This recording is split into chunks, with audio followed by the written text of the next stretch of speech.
لا اهلا ولا سهلا. عارفين ليه؟ على من يقول اننا لا نحب البيض. ما اعرفش، هتعرفوا في الفيديو احنا ايه اللي انا بعمله ده. تاخد بيضه؟ خد بيضه. مش عارف. انت مستغرب صح؟ ايه اللي انا بعمله ده؟ جاي اوزع بيض. جاي اوزع بيض. هتفهموا انا بتكلم ليه عن البيض. يلا بينا. اهم حاجه اهلا وسهلا، ازيكم؟ طبعا انت واحد مش فاهم اي حاجه وليه انا عمال اتكلم عن البيض. فالمهم يعني النهارده، او مش النهارده، كل يوم كل شويه يحصل لي حاجه غريبه. انا مش عارف اشمعنى انا اللي بيحصل معاه كده. انا حاسس ان الموضوع جاي لي على طبق من ذهب، فاهم؟ تخش برنامج كده بالغلط، تنزل فيديو ليك، تلاقي الفيديو ده قدامك، تروح عامل له سيف من كتر ما انت تتجنن وتقول هتكلم عن الموضوع ده. تدخل تويتر وتلاقي موضوع كده غريب عن الناس عماله تتكلم عليه، واحنا عارفين دايما ان موقع اكس ده فيه مصايب الدنيا، فتلاقي نفسك بتتكلم عن موضوع جديد. بتجيلي على طبق من ذهب كده عشان ايه؟ نقعد ندردش سوا واعلمك حاجه جديده وتسمعني وفاهم. انت فاهم يعني انا بحاول اعمل لك حاجه حلوه عشان انت حلو وجميل وتستاهل كل ايه؟ كل جميل. باختصار انا موك. مش عارف في حد ممكن يطلع يقول على نفسه انه هو ايه ده؟ المشكله الاغرب انه هيقول كلام غريب جدا وهيتكلم باسلوب انا ما اعرفش. يعني هل المكان اللي هو طلع منه خليه كده؟ هل هو اتربى على كده؟ هل هو كده؟ انا ما اعرفش، انا ماليش دعوه، انا مش هحكم عليه. بس انا انتوا اللي احنا هنشوفه كل واحد بقى ايه يعني يشوف. بس انا عايز يعني اقول لكم على حاجه مهمه جدا من وراء الفيديو ده، انتوا تاخدوش بالكم منها. عشان كده انا بحاول اجيب لكم العينات من الحاجات دي عشان اعلمكم حاجات من وراها. يلا بينا نخش على البيض. بس يا بابا نخش على البيض. ماشي. انا كنت في يوم من الايام داخل عادي. انا ما بحبش برنامج التيك توك عشان نكون مع بعضينا ايه على صوره واضحه. انا ما بستعملش البرنامج ده كتير، ممكن ما بستعملوش خالص والله. عندي فولورز كتير عليه، ولكن انا بدخل بس انزل فيديوهاتي واطلع. واول فيديو بيجي في وشك اول ما بتخش التيك توك لو انت ما بتستعملوش ممكن تقف تتفرج عليه، بالذات لو كان شبه حاجه زي كده يعني. فايه انا فتحت تيك توك طلع قدامي الفيديو ده. يلا بينا. عينك دي ولا؟ بسم الله الرحمن الرحيم. نبدا. ربنا يحفظك ان شاء الله ويهديكي ويحفظ لك اهلك يا رب. يا جماعه بس انا ربنا شهرني عشان اطلع بيض على اشكالكم. انت بتتكلم جد؟ ايه؟ لا ثانيه واحده بس، ثانيه واحده. بصي، اول حاجه يعني اتمنى ان احنا ما نجيبش سيره ربنا، يا ريت. مفيش حاجه اسمها ربنا شهرني عشان اطلع ابيض على اشكالكم، دي مش حاجه اسمها كده يعني. مش حاجه اسمها كده خالص يعني. انت اللي انت بتقوليه ده غلط خالص يعني، ذنب كبير، غلط جدا انك تقولي حاجه زي دي. فما تجيبيش يعني ما تجيبيش سيره ربنا، عشان دي اول حاجه يمكن ضايقتني في الفيديو. اول حاجه بجد ضايقتني انها قالت كده بجد. تمام، نكمل. اطلع بيض مش واللي بيكتب لي في الكومنتات انت بيضه، لا انا مش بيضه واحده، انا بيوت. انتوا ترضوها يا جماعه وربنا ما يصحش كده. انت ايه؟ لا واثقه من نفسيها مش واخد بالك. انا اسف. ايه ده؟ انا هكمل. بيوت كلها كتله، انا كتله في بعضها. شمالك. انتوا بتتكلموا كده ازاي؟ والله بجد انا عايز كورسات في الحاجات دي بجد والله. انا بصي الوش وش بيضه، اللي جنب ده فينيسيوس، اللي في النص دي حلوه بصراحه. تتشكل هنا شيكابالا. بص، هي بتعرف تنكت، جميل، هي بتعرف تنكت، بس الاسلوب يا باشا، الاسلوب. والله ما بتضايق، والله بشوفهم بقعد اضحك عادي. اصل انا بس انا بتريق على الناس فعادي نهزر مع بعض. هي ليه بتقول عادي؟ ليه عادي؟ مش اسمها عادي، عادي بتضايق، عادي. انا مش بتريق. انا ليه ناس، انا بس مستغرب هي ليه بتتكلم بالاسلوب ده يعني ليه؟ بس انا عارف ليه. نهق مع بعض. ايه فعادي نهزر مع بعض، نهق مع بعض. نهق؟ احنا ليه عايشين في الكوكب ده؟ ايه نهق دي؟ هو انتوا بتختاروا لغه جديده ولا انا اللي قديم ولا انا اللي غريب؟ ايه نهق دي يا جماعه؟ معلش، ايه نهق دي؟ نهزر ماشي. ايه نهق؟ كان في واحده بقى حنك ريحتها ايه حنك؟ يعني ايه الكلام الجديد ده؟ ايه الكلام الغريب ده؟ حنك ريحتها صنه. طالعه انا ببص كده على الفيديو ريحته صنه. تقعد تقول ايه وحش ودي شبه ودي عمل. طب ما انت وشك عامل ما بين قوسين ومناخيرك. ايه ده؟ ايه ده؟ ايه صنة دي؟ ايه قوسين؟ ايه التنمر ده مش حلو يعني. ايه مناخيرك خلقة ربنا، عيب. فتحات مناخيرك شبه فتحات شرج. صبر نفسي يعني ما يعني طب ما هو اصل هتمشي ازاي؟ ما هو اكيد احنا في حاجه احنا مجهزينها، اكيد في تركه، في مفاجاه احنا هنعملها، اكيد في حاجه هتحصل. بس احقاقا للحق احنا ما عندناش اي حاجه في اي حاجه، بالصلاه على النبي احنا ما عملناش حاجه. لا ما ينفعش اكمل، ما ينفعش. انا اسف لك يا بيض بجد، انا اسف بجد ان انا شبهت نفسها بيك والله. ده هكرهك. مش هاكلك، مش هروح الجيم. لا ايه ده؟ ايه اللي انا سمعت بجد؟ هو هو الكلام ده طالع من البنت؟ ترك فتحات مناخيرك شبه فتحات شرج، مش فتحات مناخير.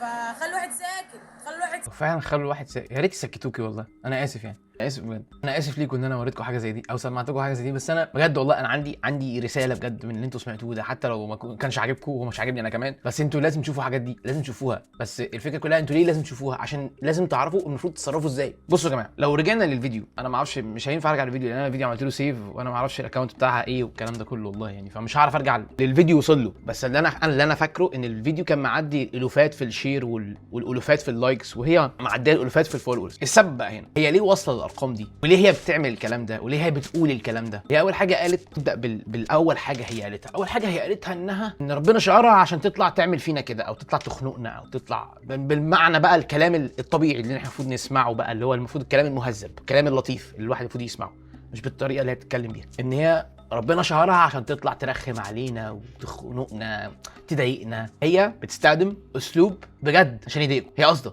هي بتعمل كده عشان كده. انا اللي سمعته شهرت بسبب فيديو واحد مالوش اي لازمه، ما عملش فيه اي حاجه. فاحنا خلينا نتكلم هنا عن فكره صغيره. ايه هو المشهور؟ او المشهور ده المفروض بيعمل ايه؟ او ليه هو اتشهر؟ او ليه انت بتشوفه؟ انا بعمل محتوى، انا كونتنت كرييتور، انا انفلونسر. الحاجات دي كلها معناها ايه؟ انفلونسر مؤثر، بس في اكتر من تاثير. في مؤثر بيأثر على راي عام ودوله ومش عارف ايه والكلام ده كله، وده للرؤساء بقى والناس الكبار. في مؤثر بيأثر فيك انت شخصيا، انه يعلمك حاجه، يغير فيك حاجه، يوصلك لحاجه، يعني يوصلك لشيء انت نفسك تنجح فيك، يعلمك في الاخر، يأثر فيك، يأثر في مشاعرك. نيجي بقى للمؤثر العادي او المؤثرين اللي زينا مثلا. احنا المفروض بنعمل ايه؟ بنعلمك حاجه، بنأثر فيك في حياتك انك انت تغير فيها حاجه، مش ان انا ارخم عليك او اضايقك، اعلمك حاجه وحشه، انا كده مش مؤثر ابدا. المشهور يبقى مشهور ليه؟ عشان سبب كويس احنا بنشهره عشانه وعشان نتفرج عليه. في مشاهير ما لهمش اي لازمه يعني،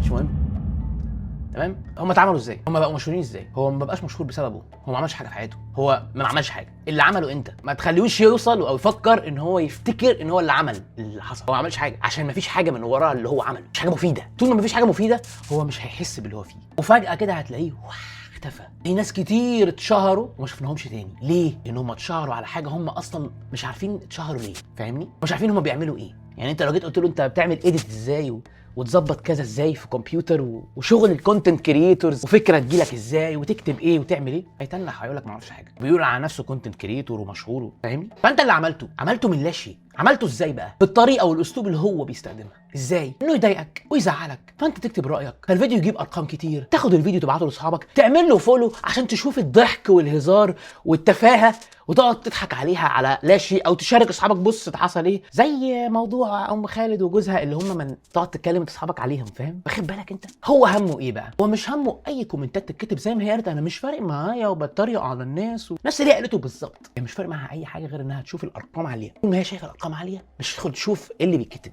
ايه ده؟ كومنتات من 20,000، شير 200,000، اللايكس 500,000، الفولورز بتزيد عشان خاطر الناس بيحبوا التفاهه اللي انا فيها، ولا ان انا بضايقهم وبزعلهم، ولا الضحك، ولا هم ينشروا فيديوهاتي مع اصحابهم ويتكلموا عليا. دي اهم حاجه. فبيكمل في اللي هو بيعمله وعارف اللي بيعمله مش صح، بس هو بيكمل ليه؟ عشان شايف الارقام كبيره، الارقام بتخليه مرتاح، مش مهم. واحنا اللي بنعمل كل ده. تخيل كده بعد الفيديو اللي اتسمع، انا والله العظيم ما كنت اعرف يعني، فاهمين؟ انا عملت فيديو على الموضوع ده بس ما عرفت من الناس اللي حواليا. ولكن انت تخيل ان في قناه او حد ممكن يروح يكلم صاحبه الترند كذا. ترند ايه بقى؟ يعني الفكره كلها انت لما تبص لمنظور الترند او الشيء اللي اتعمل، يعني انا بيصعب عليا، مش نفسي والله العظيم، ما نفسي، انا مش شايف نفسي بعمل حاجه كبيره قوي. الحمد لله على اللي انا واصل له، الحمد لله انا بحاول افيد الناس، مش مهم ايه اللي انا بعمله، اهم حاجه ان انا افيدك، اهم حاجه ان انت تطلع من اي فيديو انا بعمله انت مبسوط، خدت مني حاجه حلوه، دي اهم حاجه عندي. بعمل حاجه وما اعملش حاجه، يعني مش شايف ان انا بعمل حاجه كبيره قوي زي مثلا محمود اسماعيل، زي مثلا ويباري، ناس كده تتفرج عليها يا اخي ايه الجمال والحلاوه اللي انت بتشوفها دي، ايه الناس المؤثره فيك دي، ايه الناس اللي بتشتغل بجد وعارفه يعني ايه محتوى ويعني ايه كونتنت كرييتور ويعني ايه بجد.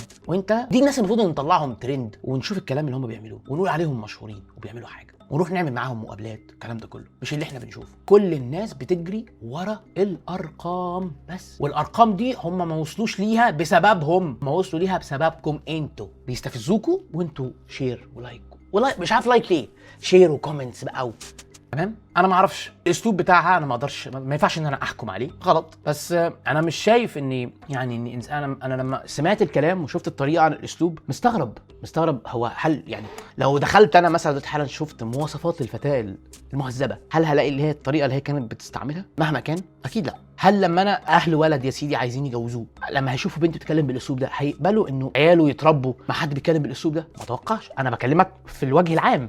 صح. غير كده كمان، انا لو سالت بنت انت اتكلمتي بالاسلوب ده في فيديو وشفتي نفسك وانت بتتكلمي بالطريقه دي، هتقولي يلا نزل الفيديو؟ هتسالي نفسك اسئله كتير، ازاي حد يشوفني بتكلم بالطريقه دي وناس كتير ومش عارف ايه، وحاجات ممكن تتمسك عليا. طب لما اجي اخلف وعيالي يشوفوا اللي انا كنت بعمله، ولا الناس تتكلم مع عيالي على اللي انا كنت بعمله ويقولوا بص مامتك كانت عامله ازاي، هتبقي مبسوطه؟ اكيد لا.